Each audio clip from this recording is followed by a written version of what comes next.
many people in America fear their government, and the government is being run by too many powerful agencies like the IRS and others. I think it's time the people take the country back through their representative government.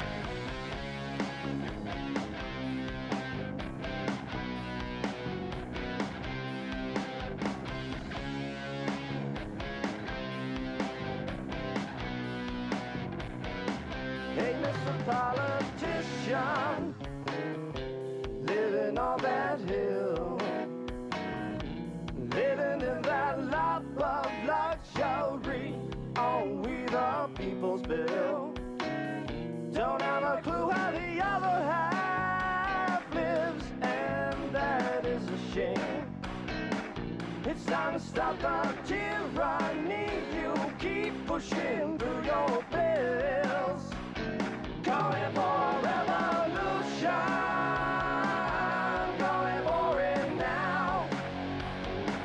It's time to save our Constitution while we still got the guns in our hands.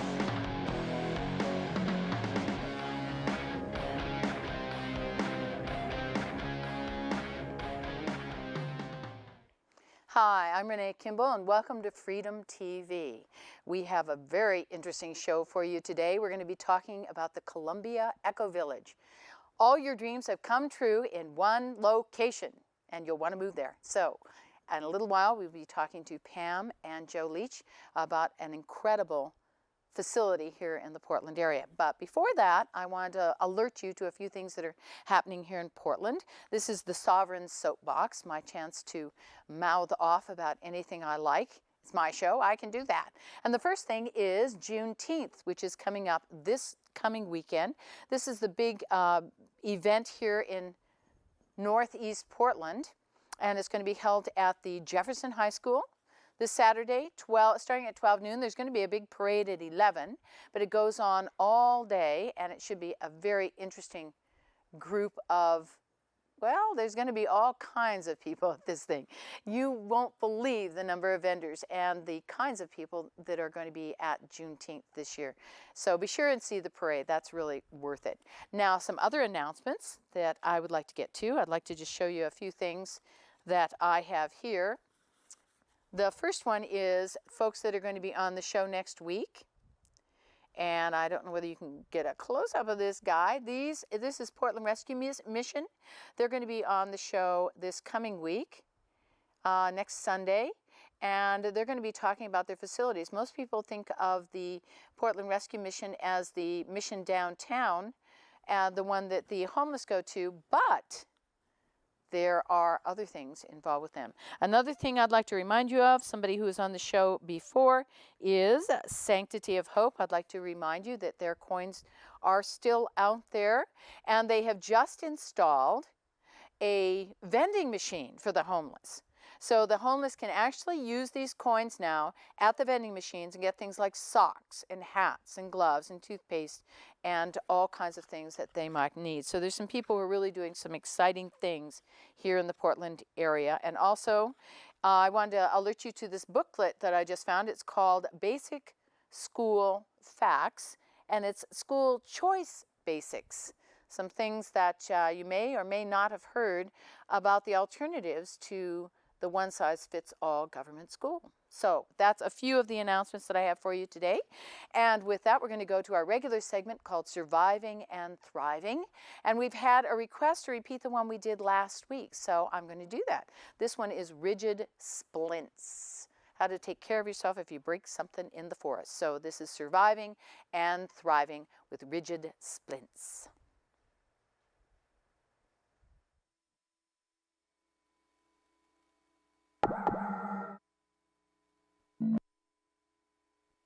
When using a rigid splint, all you're doing is utilizing a stiff, in this case, stick to support the injured location on both sides or on top and bottom.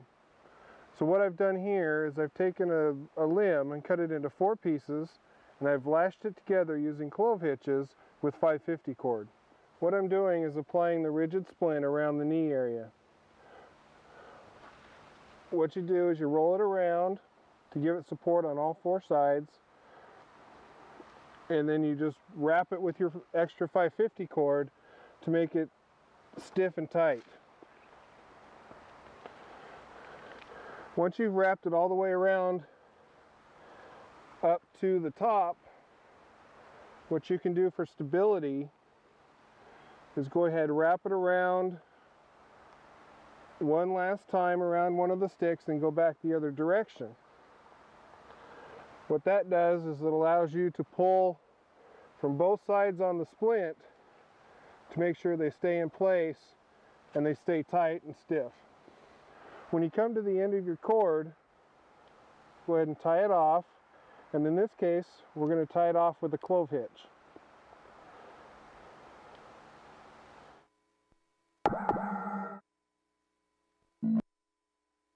When doing a two-person assist, it's very important that the two people assisting don't actually do any of the moving. All we do is stabilize so that the injured party can lift themselves under their own power. We are here to stabilize so that she can use her good leg and then use us instead of her bad leg.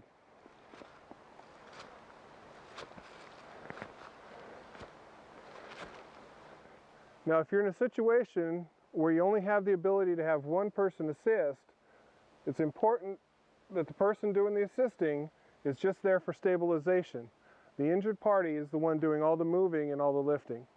At this point, once again, I become stabilization so that as the injured party is moving, she does not have to use her bad leg. She relies on my weight and my strength to move.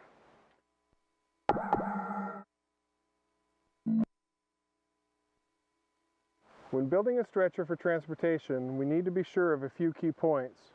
First of all, you need to be sure that the sticks that you use are long enough as well as thick enough in diameter.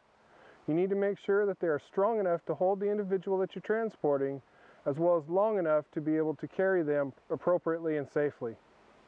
It is very important that the joints of the sticks are very strong and sturdy as you transport the individual. Many people prefer to lash these together, and this can be done using the 550 cord. In this particular case, we're using zip ties because it's just as strong as lashing and it speeds up construction.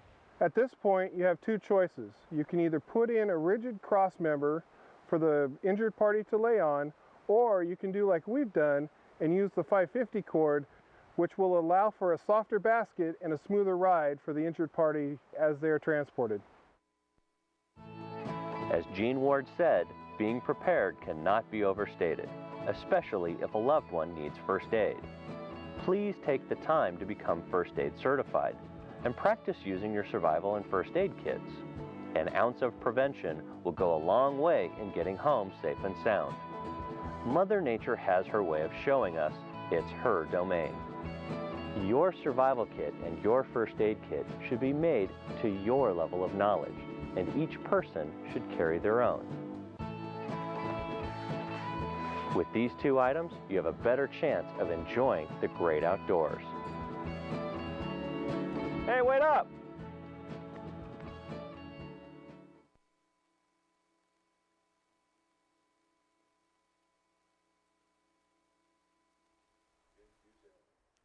Hi, welcome back to Freedom TV, and I'm here with Pam and Joe Leach, and we're going to be talking about Columbia EcoVillage. Now, I heard about this a little while ago and I went, no way, somebody did this already. Tell me, what is EcoVillage? What's the idea behind doing a whole village like this? Well, the idea, Renee, was to create an environment within the city so that people could leave their large single-family homes but still have privacy and a smaller footprint and have facilities that make up for some of their loss of large square footage. Right. And now you're actually in the city. It's not like out on a farm somewhere. No, we're definitely in the city. So it's We're 46th and Killingsworth. Oh, that's in the city. Yeah. Northeast. Yeah, right in the heart of where everything's happening. Yeah. That's great. So why the idea of, well, first of all, how large is it? How large is the area? It's almost 4 acres. 4 acres. Well, that's a pretty good size. Yeah. With 37 households living really? on the 4 acres. Yeah. And an organic farm. So you've got food, you've got rainwater, chickens. Can I move in? Sure. Oh, I want to go. So you've got, it's basically a community that you've created. Now this is what's called, what, an intentional community? Where people, it doesn't sort of just happen, people come together with an idea and a vision to do this. How long ago did you guys start thinking this was an idea you wanted to do? Well, like all ideas, there's various starting points that start in your head and bubble up. But we actively started pursuing this particular idea on this particular piece of property about 2 years ago. 2 years ago. Wow, Yeah. that's pretty quick. It is. It is. Pretty That's quick, amazing. yeah. So did you have the property all along, or did you just decide all of a sudden, okay, it's time to move, time to get the property and go? About 5 years ago, we bought the property and started working on putting edible plants in place and removing the blackberries, and that was 1.6 acres, only a portion of the property. The adjacent apartments came up for sale. Actually, we developed enough of a relationship with the apartment owners that they decided that it would be nice to sell it to us, because they saw how we transformed the other 1.6 acres, and were kind enough to work with us, and we planted some fruit trees and on the apartment side, and so then at the end of December of 2007, we bought the apartments to start to convert them to condominiums. Right. So these were apartments already established on the property, and then you're just changing them over to a more appropriate use for what they are. Yeah, and Excellent. actually in the early 1900s, it was originally one farm. And then it had been divided in the 70s, with half of it left as the farm, and the other half they put apartments on. So we really brought the piece of property back together. Oh, how about that? Great. Yeah. So it's just reuniting the pieces of the puzzle Right. in a whole new purpose and design. Right. Well, let's take a look at some of the pictures. We've got a raft of pictures to go through. This is great. If we can bring some of the pictures, starting up with the EcoVillage. This is, of course, people. Now, the one up on the right, those are the original people that were involved in it? Or? That's a work party. It's a landscape work party. Okay. So we just gathered the work party together and say, let's get a picture of everyone. So a couple of people had kids. Yes, I think all those people are actually living on site now. Excellent. Yeah. Okay, and again, this is, I think this is one of your workshops or something? Yeah, we've done quite a bit of training since we're all kind of living together and figuring this out. There aren't a lot of models for this. We've had trainers come in from other communities and kind of give us hints and workshops on how to make this work from an interpersonal perspective. Okay, and this is now were these the original apartments, or were these new buildings? These are original buildings, and we took it down to the studs, as you see here, and blew in closed cell foam, and that closed the envelope up. We also added windows, and we put fiberglass windows in where there weren't any before. But the closed cell foam brought the walls up to code insulation-wise. Wow, cool. And that was what made the difference. We put a rain screen on over that. Okay, and that's the rain. That's the barrier. rain screen. Right. Right. And then plywood over that, and then we put the hardy panel, which is probably the next picture. Yep, I think that might be the next. Well, you're seeing some of the hardy panel on the left. Unpainted. Unpainted hardy panel, right. So there's the underbarrier on the right. Right. And we put metal roofs on, standing seam, 24 gauge metal roof. Right, so the metal roofs last forever. 50 years. 50 years, my They'll gosh. outlive me, so that was a goal. Hey, there you go. And there's the hardy panel on the left, and you'll see on the next slide, I think, too. Yeah, the hardy panel, which is a cement. And you can see our courtyard. It's a cement-based panel, product, right? Yeah. Rather than Termites a wood-based. don't like it. Oh, good. Anything termites don't like, we're into. And this is one of these smaller residences. Yes. That is, we call that the artist studio, and it overlooks a couple ponds, and it's just. Oh, how cool. It's one of our outbuildings where people can just kind of hang out if they want some just, outdoor private hover. space. Yeah. Right. Exactly. Excellent. And this is the. That's the 1912 farmhouse. So It's a craftsman house. Oh, really? Oh, gosh. Oh, And jealous already. We use this Look at house as our community building. So the bedrooms okay. are used as guest rooms when people want to eat together. We use the large living room to eat together. Excellent. Upstairs bathroom, kitchen. It's really just a classic house. It's a wonderful house to share with the community. Oh, excellent. So a lot of kids will have memories of growing up in this with house. a really neat farmhouse. Sort of like us with our grandmas, Yeah. you know? Similar idea. And beautiful woodwork. The original owner was a builder and a cabinet maker. Oh, really? So they put a lot of TLC into yeah. this. Nice. As you see. Nice stuff. Lot of detail. Beautiful work. And it's really enjoyable to eat a meal in there and hang out. And this is our work party. Excellent. Doing work on the fence in the front. Un-Xing the X's that were... Unxing, yes. We'll hear about those. We have a video. And plenty of spaces for bikes. Lots of bikes. Right. We're really strong believers in bikes, and bike transportation in the city. And a courtyard picture. Excellent. All the pretty pink leaves. And a storage building for our stuff.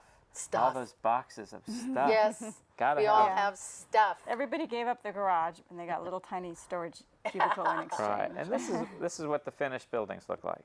Cool. And then the walkways. And the walkways. We have lots of plants since then. And this is a rainwater catchment swale. And this is after a very heavy downpour. It actually fills with water, and then it percolates back into the soil. Right. Excellent. And, And more this is gardens just looking. more paths. We have lots of yeah. paths that go around the Lots property. of quiet. Even though it doesn't look like you're in the city, does Right, it? that's Yeah. the beauty. It really people doesn't. People can live in a little condo, but still have this farm and all this outdoor area Yeah. Lots of without feeling edibles. cramped. That's incredible. Plants to eat everywhere. And lots of paths and hidden little spaces for kids to play. Oh, cool. One of our dreams, and my dream, was to be sort of like my childhood, so I could just wander around the property yeah. and not having parents watch their kids so Yeah. carefully and worry about them. Yeah. But still having the kids have an opportunity to have some exploration and freedom. Like we did. Right. When Yeah. we were kids, we just yeah. wandered We till went it out was in the dark. field and lay down and look at the stars. That's what I'm Yeah. looking for. And of course the girls. Lots of Yeah. girls. Lots of girls. We have lots of girls, a lot of egg layers, and lots of kids too. We have 10 kids in our eco-village. Really? 50 adults. Yeah. Whoa. That's a family. Yeah. We still have 2 units to sell, but And there's some So more it'll be a little outdoor bigger. area. That Yeah. was That's really our kind of deck. cool. Yeah. it's our deck, yeah. Wow. And again, some more More. happy people. More people, yep. I think this is one of the dinners you were having? Or? Yes, Yeah. it was. That's what it's about, having happy people getting along. And knowing your neighbors really well. Yeah. Now this is the inside of what the new condominiums look Yeah, like. we Right. basically gutted them. Oh, okay. They were originally built in the 70s, and some of them still had the same original carpet from the 70s. The orange. and Shag. with shag, yeah, The orange exactly. shag. Yeah. So there was a lot of work to do. Yeah. This is beautiful. But Hardwood floors. They really came out nice, yeah. And we used local and green materials. When you walk into these brand new buildings, you don't smell anything like paint or a new car Yeah, smell. excellent, It's just it's excellent. free Yeah. of toxic They're just- odors. Yeah. Lance cabinets from Eugene, Oh, okay. Fuse countertops Excellent. from Here, local. made here in Portland. Excellent. A so- nice light area. Yeah, lots of sun. And so these are what they look Big like from the windows. outside. Uh-huh. Big windows. Cool. And I think that's coming to a close. We've got a couple more. of the front yard. There's the fence that used Yeah. to be an X fence. That's right, you'll see more of that Okay, we'll see that in the later. video. Yeah. And this is People moving in. people moving in. Yep. I thought that was a great picture. Just Tobias and happy Sarah people. and Una, And just to look at some Another of the family. Suzanne, Future Garth, and yours, Marlene. Yeah. excellent. And more More of the people. of the people, Yep. which is what the whole thing is all It about. really is. Right. And that's, Yeah. I think that's the last of it. Yeah. Yeah. Well, Yeah, thanks great. for giving me those to share. And we do have some DVDs coming up, which we'll do in a couple minutes. Great. Okay. But I wanted to ask you a couple more questions. Why? Why did you decide that this is something you wanted to do? I mean, of all the things in the world you could do, oh, I think I'm going to build an eco-village. Yeah. Sure, that comes right up to the top of the list. Well, it's just common in our society that people drive a long ways to get to dinner with their friends or to have childcare co-ops. There's just a lot of driving going on. So in setting this up, we wanted to be able to live near our friends, Right. people who became our friends. We didn't know them ahead of time. And like, for example, the parents have hired one babysitter who watches all the kids in the farmhouse while what they work. a beauty. Yeah, and when my grandkids come over, I don't have to worry about having bicycles or toys Right. for them because the other kids have them. And Right, so it's excellent. just a great way to have a small footprint house, yet still have All the amenities of having a amenities. large family in a Right. large community. Right. And Yeah. meals together too. And meals together. We have rotating cooks, so we'll have Excellent. someone else cooking. You'll come home after a hard day's work, and it'll be what's for dinner? And there it Yummy! is. Somebody else did it. Someone else did it. And So you only have fabulous. to cook Cool. about twice a month, and you have dinners ready. Hey, now Yeah. this sounds definitely like something I could get into. Yeah. Twice a month. And the other 2 times a month, I'll clean dishes. Yeah, Okay. exactly. Happy Yeah. to wash the dishes. Right. Whatever you want me to do. That's excellent. Now, how does it work as far as the people? How do you find people? How did you find people to be involved in this? It was a pretty unique marketing. We weren't on multiple listing. It was just all word of mouth and flyers Really? around town at the co-op bulletin boards and an internet presence, and just very, very low tech. And just word of mouth. People Word said, of "Have mouth. you A lot heard of it about?" was word of mouth. Right. Yeah. That's incredible. It's incredible that I heard about it because, you know, what do I read? I don't read anything. I get the John Day newspaper that shows you how out of touch I am. You know? Yeah, they just became condos in January, and out of the 37, we only have 2 left. Oh, really? To sell, Yeah, and so. we're probably the only condominium in Portland that is near selling out. We've had Yeah. no problems with. You're right. I don't Yeah. think there are too many there. But there aren't many condominiums that have an organic farm and Right. 24,000 gallons of rainwater catchment. Yeah. And some of the Now, features we have. With your rainwater catchment, did you just go with the one big tank? No, it's actually some combinations because it made more sense for the price. Right. We have 3 5,000-gallon tanks, 2 1,500-gallon tanks, and 2 3,000-gallon tanks. Oh, okay. So and they're located at a couple different places on the Right. knoll of the property, which happens to be just a wonderful feature, having a knoll, high Right. point. Yeah, and then you can just feed the water Exactly. down Downhill. from there for whatever you need it for. Exactly, Right. and it's So- wonderful water too. And so, how many people do you envision in this community all up when it's full? Or do you think it'll keep changing? We have 50 adults and 10 kids, and so with the other 2 units, we'll add another 5 or 6 people, and that will be Right, that will and that'll be be its about- complete size. Yeah, 50 to 60 Yeah. people. yeah. What do you think about the idea of adding more property on and sort of moving out and taking over Portland? The model is really what I hope it takes off, because Yeah. I'd like that to starburst all over Portland and people to look at it and go, wow, there's this big lot next to this apartment building. Why don't we combine them and put a farm together? Right. And other people are doing this. Kailash EcoVillage in Yeah, Southeast is yeah. doing something like that. Yeah. And Daybreak is a new farming community that's on Wow, so Killingsworth. there are more of these popping up all over the Yeah. place. Yes. Wow. Is this a very old idea? I mean, has this idea of doing this sort of thing been around for a long time? It depends on your time horizon. I mean, we've always lived in villages Yeah. as people until recently. But as far, the modern era, this concept's been in the States about 15 years. It was originally Right. started in Northern Europe for people looking in the big city, looking for a community, small neighborhood setting within a Right. large city, and then it's caught Right. on here.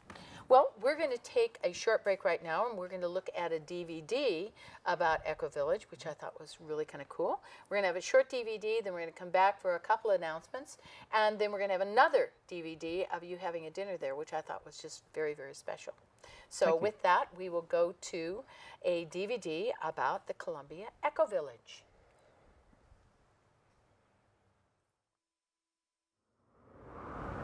Landscape team has been working with the maintenance team, thinking about the front on Killingsworth and making it more inviting.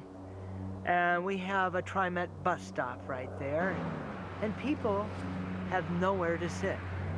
So we're thinking that this cement bench, after it's cleaned up, of course, would make a great place for people to sit. It's been here all the time, hidden in this fire circle, north of the deck and the farmhouse. We're going to lift it and out there and flag it. We think that it'll be really good for these bus riders and for the front. So Ken, what are you guys doing today? Well, Oh, I know. we're obeying the laws of feng shui. There's a road here, and condos here, and the fence was like this: X, X, X, X, X. X's, these big X's. An exclusive X fence all the way down between posts. Don't come in. So this one will go up, all the way up, and this one will go down. and they'll end up going straight. It's now more open. Instead of all these X's, they'll be straight lines. They'll look better. Like, welcome to Columbia EcoVillage. We love you. Please come. And then behind it, we'll put the field fence that I was showing you earlier. It's farm field, field farm, farm field, something like that. Farm, let's see what's it called? Field fencing.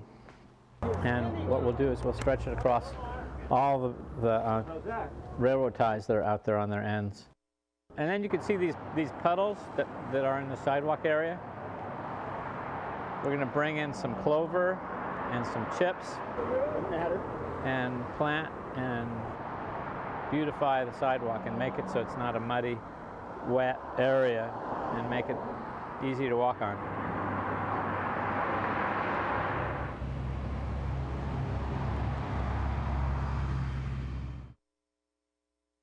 Hi. You're back with me for a second, and I just wanted to, if you can focus in on this little guy.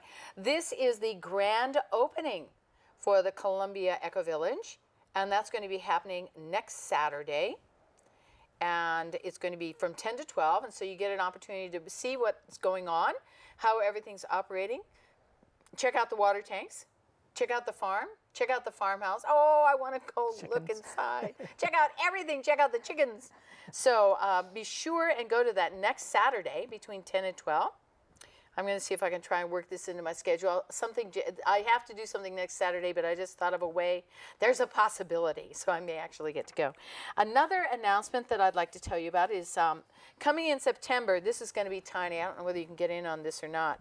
This is, let me do this side. You can see it a little bit bigger. This is Oregon's largest anime convention.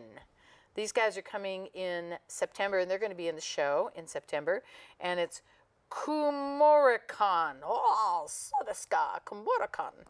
So, I'll probably hear about that too. This anime convention is going to be coming in September, and they're going to be on the show. And one last thing I would like to show you is somebody gave me this. And it says, this is a carbon credit coupon, 1 week value. This coupon allows you 1 free week of breathing. The state will collect an individual breathing tax for the other 51 weeks in accordance with the new governmental program. So there you have it. It's official. There's going to be a government tax on breathing.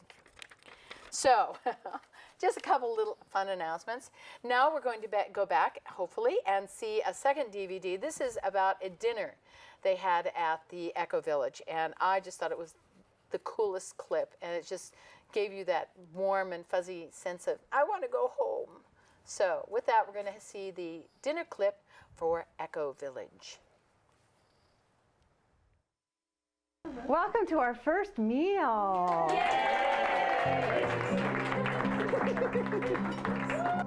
So we're having an Indian meal. Oh, okay. Welcome to India. Is this the first time you've cooked for this many people? This is the first time I've cooked for this many people. I've cooked for maybe 20 or 25. That's not a big deal, but 40 is a little tough for me to distinguish how much is enough for 40 and how much is too much for 40.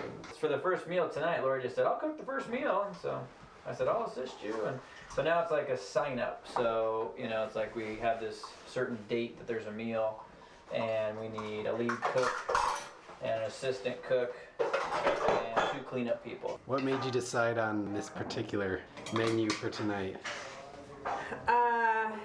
Well, our food survey we did, asking people what foods they preferred, came back, some people gluten intolerant, some people couldn't have potatoes, some people couldn't have tomatoes, some couldn't have dairy, a lot of vegetarians. So what we have tonight is an Indian meal. Everything here except for the raita is dairy-free, soy-free, wheat-free, gluten-free, sugar-free. Healthy. Yeah, healthy.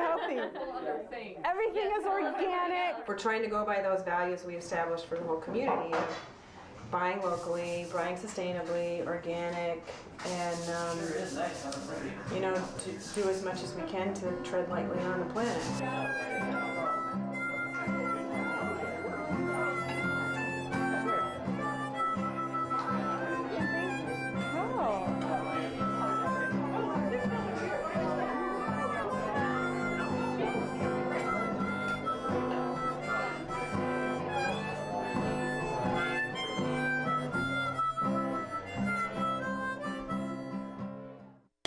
May we always remember this hysterical and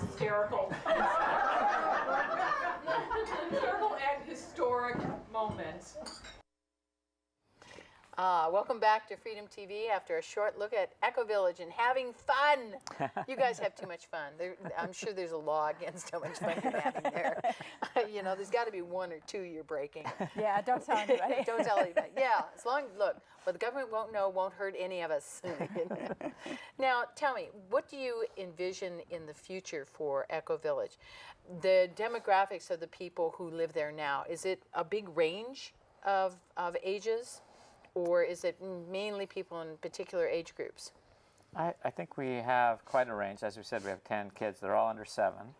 And then we have, I think our youngest is 1.5 years, Una. And our oldest is 81, I believe. 81, and so it's big range. And she's actually, for the grand opening, going to be doing a cartwheel.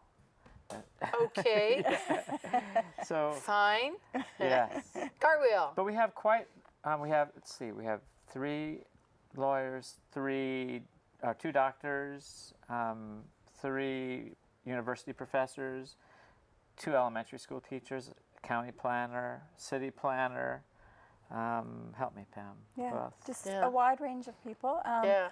But we are new to the neighborhood, so you asked about our hopes for the future. Yeah. We hope to reach out to the larger neighborhood and offer them the opportunity to come and see how urban gardening works and rainwater collection. And maybe kind of have it percolate out into the community that's already there. Right. And sort of annex people by nature rather than by title. You know, by title, yeah. Yeah. Just basically bringing people into the fold as far as the philosophy of what you're doing, and understanding that you can do things a little bit more efficiently, a little bit more effectively, and also creating this kind of community.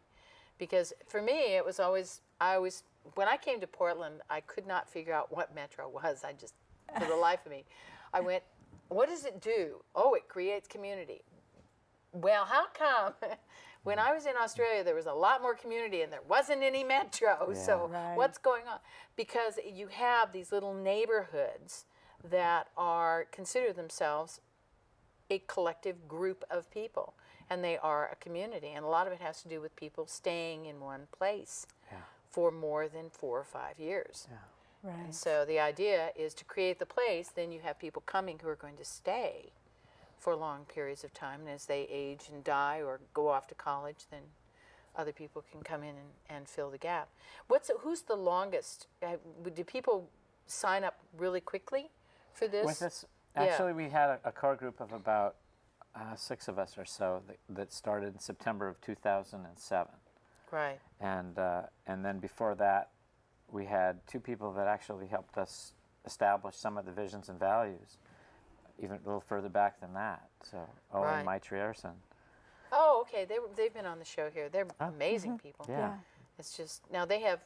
And they went their way with Kyle and we went our way with Columbia EcoVillage. So it's great because when you have different ways of doing stuff, then you can see which one really works out the best. When you have we're all going to have an eco-village this way. Right, no. Right. People are different points of their life, different financial situations. Right. So we need a lot of experiments out there so that everybody can find their niche. And that way we'll find out what works and what doesn't. Because if everybody does the same thing, then you all either, fail spectacularly all together or you all succeed together. But that's a pretty big risk when everybody does the same thing. Right. But our property is sort of unique in that it's a big piece of property surrounded by a neighborhood. So for our grand opening, we went around to all the neighbors and handed out flyers to everyone. Excellent. And we already have a pretty good relationship with a lot of the neighbors from the 5 years that Pam and I have been there. So they don't think a bunch of hippie freaks, weirdos are moving into the neighborhood and going to tie-dye the trees. The neighbors are delighted because otherwise if a traditional developer had bought the farm property, obviously it wouldn't no longer be a farm, it would be a subdivision. It would be, So they're delighted to be able to keep the farm in the middle of their neighborhood. Now, do you currently grow enough on the farm to supply any of your needs there that you have for the certain food? things that we have extra, too much of. Like we have a lot of walnuts because the original grove is still there. Oh, really? We have a lot of figs because the original groves are still there. So we have so much abundance of some things, and others that aren't necessarily supplying all our needs, Right. but they're supplementing them significantly. And we have younger fruit trees that we've planted of specialty varieties Right. and disease-resistant varieties. They're still small, so. They're not going to be kicking it out anytime too soon, Right. but Well, I mean, they will and be. the hope is that at least during the summer we can provide all of our fresh produce. Right, which and is just keep those. a great lead towards self-sufficiency. Yeah. Yeah. Now, do you have people who have dedicated to be like the gardeners, or is it sort of everybody gets to do everything? No, we have teams. Teams? And the landscape team is the largest team because we have Okay. a lot of land. But people have their own individual plots that they work on, and then we have work parties all the time where people can come out and work on the community areas of Right. weeding or planting Now, things. do you have any area that's just we'll let the gardener do that? We have no gardener, and in fact, we Really? most condominiums have a management company. We have no management Oh, company. okay. We're doing all of our own accounting, all of our own Excellent. all of our own management. So we have no outside company doing anything for So us. it's all done in-house, Right. and then We have a B team, and then what we have the garden team includes the people that work with the annuals exclusively, and then we have a pruning team, and then we have a whole subdivision of teams under okay. landscape. Cool. And then there's other teams that aren't even related to working directly in the land, and then we have a board as well that represents us. Right. So it's a combination of Yeah. all working together. Right, and maintenance has to be done. And Right. We have a maintenance team. Yeah. team, children's team, a process team, so that if there happens to be any conflicts between neighbors, there's a process set up to deal with it instead of just slamming your door. Just sending them out with brooms and letting them work it out. Right. Yeah. I don't know, the brooms, you could sounds sell okay. tickets, could be a popcorn, have a whole entertainment thing going on. How much damage can you do with a broom, really? But we also go through training. So we have Okay. conflict resolution, facilitation, and Consensus training. So those are the Consensus three training. that everyone's required to go to. Right. And so even the best of families have conflicts. So it's a question of good communication skills and managing those conflicts rather Right. than not handling them well. Right. So the conflicts do happen in the communities. What kind of conflicts come up? What kind of things do people normally have disagreements over? all kinds of things. Like on the food, is it going to be all local? Is it going to be all organic? What's the cost point? You know, there's just, when you're eating, just simplest thing of eating together raises all kinds of issues. Yeah, I mean, it's like gluten intolerant, wheat intolerant, rice intolerant. It's like, okay, we're having water and dandelions today. Yeah. That's sort of the... Typically, we're a rather new community. We've heard from other communities that the two biggest issues are pets, like barking dogs or the cat using someone else's garden. Oh, yeah. Or children, different ways of disciplining, different tolerances for noise levels. But we're still new, so we haven't had any of those issues percolate to the point of being a real problem, right, yeah. that kind of forces somebody out. Have you had anybody who's just said, no, I can't handle it, I'm leaving, I can't cope with this lifestyle? In the incoming process, people had to come to community dinners like the clip that you saw and had to come to meetings. So people pretty much self-selected out ahead of time before they had purchased real estate and then figured out they couldn't handle it. You really want people to know fully what they're getting into. You know, it's like, oh, gee, I didn't know that airport was there. It's like, really? Yep. Yeah, you do want to have people understand what they're getting into, because if you've never lived with a bunch of people, it's not Donna Reed and Father's Knows Best, you know? Yeah, it's real life. It's real life, so it's kind of a little bit different, and it's, you know, can get on your nerves pretty quickly if you're not used to being around people. But the property, as you said on the property, there's lots of places where people can go off and you can have that time by yourself. Yeah. And everyone has their own kitchen, their own living room and bedrooms, so it's the model of co-housing is designed from years of experience, and our whole project and everything we've done here is standing on the shoulders of a lot of other communities. Right. And we've learned a lot from them, and that's why I think we're so as successful as we have been. Right. So the things that didn't work out, as I understand it, and one of the things that was a real killer for a lot of communities was this not having your own kitchen area where you could retire and not be part of the group dinner. That, from what I understand, was a real killer of communities. And I think that was probably in the early 70s that was happening. Yeah. But the model of co-housing is clearly designed to have everyone's kitchen. So, yeah. And we have, as you saw maybe in the pictures, we have some really nice kitchens in the units. Yeah. So, and I think that's really important. So you appreciate when you're with the group, and then you say, you know, I'm not in the mood tonight. Yeah.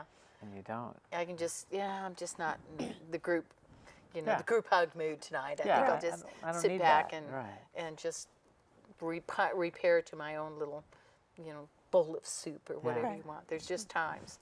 And that's a boundary thing that we're learning, when not to knock on somebody's door, because it's amazing to come home to a place to live, and you have, everywhere you look, you see friends. Yeah. And it's so easy to just find somebody and talk to them. So it's important for us to learn our boundaries, too. Yeah, that's true.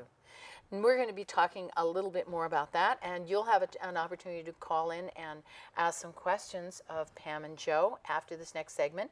But we're going to go to a very controversial subject. This is called demographic winter, and this is the concept that the we're overpopulated routine has worked very well, and that there is a possibility that in several places on the earth there is a demographic collapse in the making. And this is called demographic winter.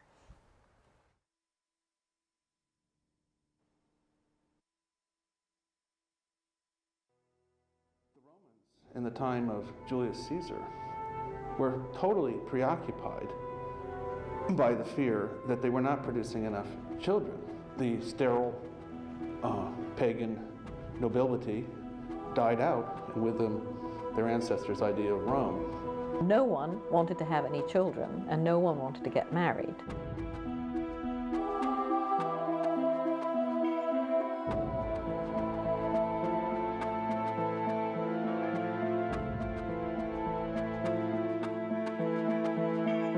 Catastrophically falling birth rates, well below the replacement level. It's entirely possible that the French will disappear. There will be no native-born French that come from the traditional French population. What some call the demographic winter of Western societies. It's happening in rich countries, it's happening in poor countries, it's happening in Catholic countries, Islamic countries, and that is everywhere. People are having fewer and fewer children.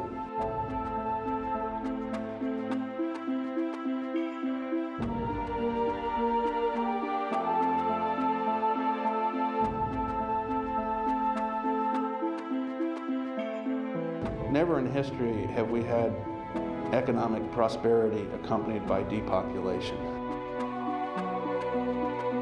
When there are many too many old people and not very many young people to work and to look after them, which is what's on the books now, mathematically speaking, you're going to have economic collapse. There won't be enough people to run the trains or pay the taxes. For those of us who were raised to believe in the teachings of Thomas Malthus or Charles Darwin, for example, these trends are very hard to absorb. And for such a small nation as Latvia, it might even endanger the survival of our nation. The only way you can sort of preserve the theory is to say, well, certain kinds of human beings are on the way to extinction.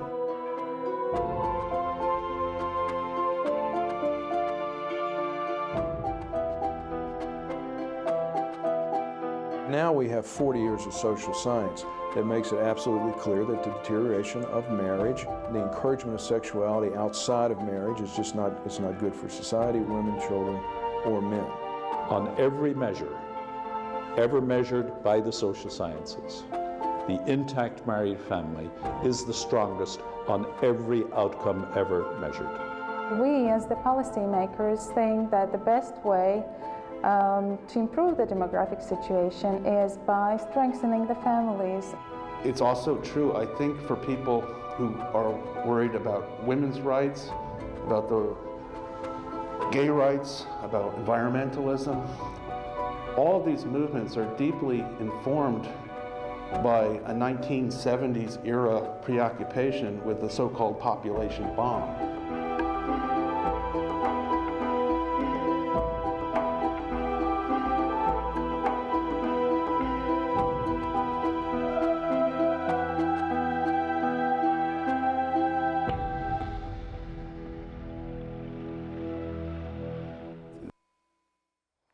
Hi, welcome back. We're here with Pam and Joe Leach. We're talking about Columbia EcoVillage. And we were going to talk about pets. Oh, yeah. What happens with pets? I've got my cute little budgerigar canary and I want to bring him with me. What do you do? One of the things we mentioned was we're sort of standing on the shoulders of other communities. And one of the things we've heard with other communities is once you get formed and everybody starts joining, you can't come up to an agreement that everybody is okay with the pets. Ooh. So very early, I think we only had maybe 7 or 8 members. We came up with a pet policy, and it's a pretty generous pet policy, but we all agreed on it, and it's been our pet policy ever since. Okay. And it's designed to have, if you have cats, you can have up to 2 cats, and if they're indoor, outdoor cats, that's fine, bring them. But if you bring any new cats to the property, they can only be indoor cats. Oh, So okay. gradually we'll have just indoor cats in the Right. property. And the intention is to protect the bird population and some of the outside things that cats do that could be detrimental. And same Right. with the dogs. If you have a dog, you can only have up to 2 dogs. And it has to, if it is a dog of aggressive breed, it has to pass a particular test. What's the test called? The Canine Good Citizen, it says. Canine Good Citizen. Yeah. Okay. It's a significant test, it really is. And then they're welcome to come on and Right. be part of it. So it's not only the people who get vetted, but the pets do too. Exactly. Pets do too. Yeah. And we do background checks on people. So Oh, excellent. It's, Yeah. it's significant. So yeah, well, it would be kind of nice to, to have the, Cambodian jewel thief move in next door. This would be great. Top Cop, the movie comes back to mind. Having your friends move in who you thought were wealthy, but really just wanted to have some of your wealth. So what other kind of vetting do you actually go through? What's the process like? So the process is this. It's pretty simple, and it's all on our web.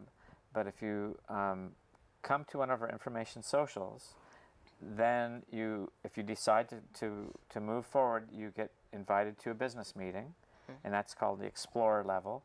After you go to a business meeting, you can become an associate.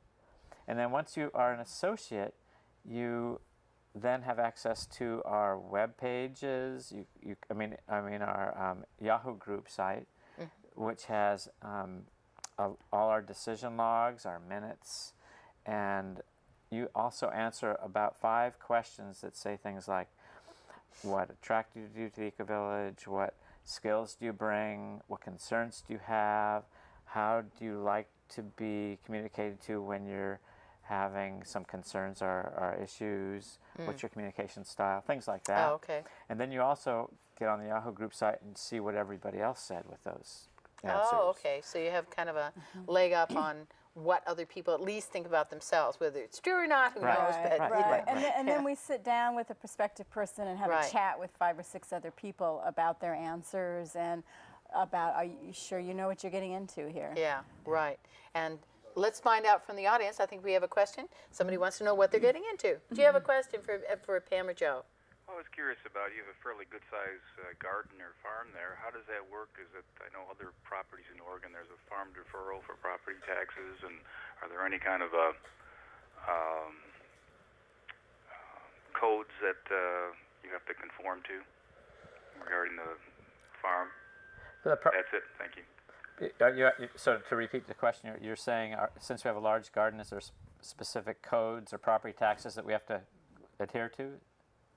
Yeah. Yeah, well, the farm in Portland's code, the open space allows community gardens. Oh, okay. So because it was never developed, it's inherently open space, and therefore this type of gardening is allowed. If we were actually selling the produce on site then in it a type would of be, stand, then we might be in a little bit of then it would issue. be like a produce producing farm, and then you'd have fall into that. You've got to produce $80,000 a year, or we're not going to call you a farm. Actually, in the city of Portland, they actually restrict agriculture in certain types of residential zoning. So, but because it's more of a community garden setting, right? Because there's some pretty big community gardens around Portland. How big is your garden again? The annual beds are probably about 3,000 or 4,000 square feet. Wow. And then we big. have a lot of orchard space. I mean, we have, the site's almost 4 acres, so, and a lot of it was existing orchards, so, and we've just added orchards and lots of more plants, so. And Multnomah County takes care of property taxes just fine. Just in a condominium situation, every owner owns 1/37th of the entire piece. Oh, so okay. That's So already that's part how of it's their done. value when they buy their unit, and so it's taxed. The farm itself has no tax because it's already owned by everybody else and included in their taxes. Basically, you just divvy up 37 residences, 37 parcels. Yeah. Now, are there different sizes of residences, or are they all pretty much the same size? They vary. They start with the studios, and they're a little over 500, a little under 500 square feet.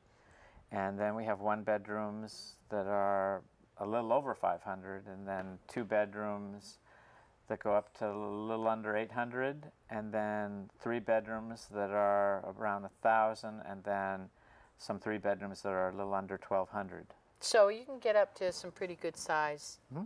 Now, is there any admonition of like, oh no, you can't have a larger house because you don't have enough people? No, not at all. So it's At basically. the very beginning, we wanted a lot of children, so we were trying to encourage children to be in, families with children to be in the larger units, but just kind of naturally worked itself out. Right, at this point, we have such a great balance that, you know, it doesn't matter. In the beginning, as Pam said, we actually did say we'd like to reserve the larger units for the ones, the people with families. Right. So, but it just. But then again, the larger units are also the more expensive ones. So you got it. And young families can't really afford the expensive ones. As it turns out, we have young families in very small units because that's what they could afford. That's what they can afford. It and that's the way it goes. That's you know? exactly. I'm rich. I can afford anything. Let me have the big one. Yep.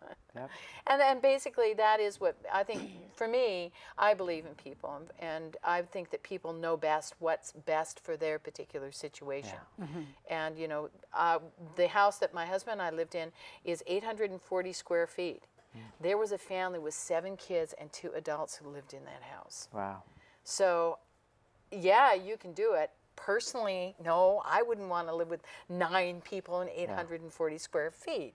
That's just a bit beyond the pale for me. Yeah. But, you know, if some people feel like that's what they want to do, or some people need the larger space, it should be up to them because they know what they can cope with, and I don't. Especially with the economic crisis, we have people who first thought they wanted a larger unit, but then with the credit crunch, they wanted wanted to live here, so they went ahead and got smaller units just so they could move in and still manage it. And we also have the big Craftsman house. That's almost 2,600 square feet. Right. 6 bedrooms, 2.5 baths. So, and you saw the pictures of it. So when when you friends, feel the need for space. or your friends are in town, you say, oh, you reserve a room. That's or really you want great. to have a big party, a big Thanksgiving get together or whatever. Yeah. Reserve, you know, the big farmhouse. The big farmhouse, and you can get together with that. Your What a parties great at idea. night and music or whatever you Now, want to do most of the other facilities that are like the EcoVillage, do they have this big center location? Do most of them have that? Typically, most of them have what's called a common house. A common house. Of some type. And it's where everybody gathers and has a central location to get their mail, to pick up, you know, notes and eat their meals and watch the kids. Mail. And, What do you do about mail? Does it all go to one location? You know, we talked to the post office, and they initially, as most situations, wanted to put all our mail on the street and have it be a drop-off for all the units. And we talked to them, and they're very reasonable, and they said they agreed that we could have our mailbox, which are 3 separate mailboxes with 13 in each, to be in the center of the eco-village. Oh, okay. So cool. now we have that right in the center of the mailman. We put a special space for the mailman to park. Yeah. Cool. He comes right into the heart and lets it all out. That's right really there. cool. That's really really neat. nice, and it's lit. And Pew, Finn. yeah, You know? and everybody knows it, and it's really a nice system. That's really great. What Yeah. a cool idea. Yeah. Then you know when the mails come and Yeah, and the village is in a courtyard configuration, so everybody looks in, so you know when people arrive and when they go. And even though that sounds sort of nosy, it turns out to be, it's nice to know what's going on in the village. Right. And to see when your friend gets there, so you can say, oh, I got to see Larry, or, Yeah, you know, I want right. to see Dennis, or whoever it is. And you see them and you go, you might be eating breakfast, or, right. but the way it's set up is all the kitchens face in. So you have an awareness of the community itself, which is really kind of cool. In our neighborhood, we have the exact opposite. We have Tenino Terraces, which has butt to the neighborhood, and everybody faces into the parking lot. Ooh, doesn't get worse than that. And it's just so unfriendly.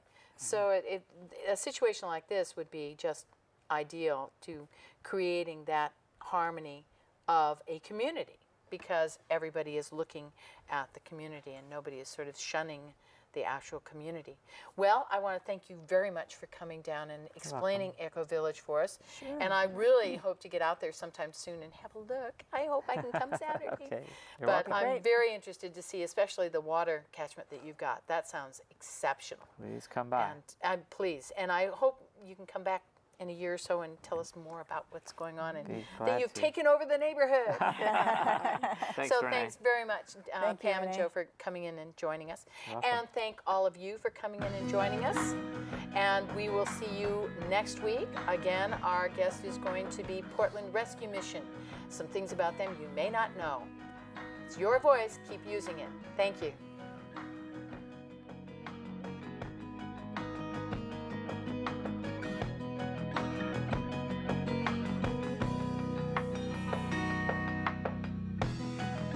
I cry for my country, for the pain that it's been through. She's been made to suffer for the profit of a few. Storm clouds are forming, winds of change now touch our shores. Our hear forefathers are crying as the dream's been crucified. America, I show my love for thee with strength and loyalty. America, I show my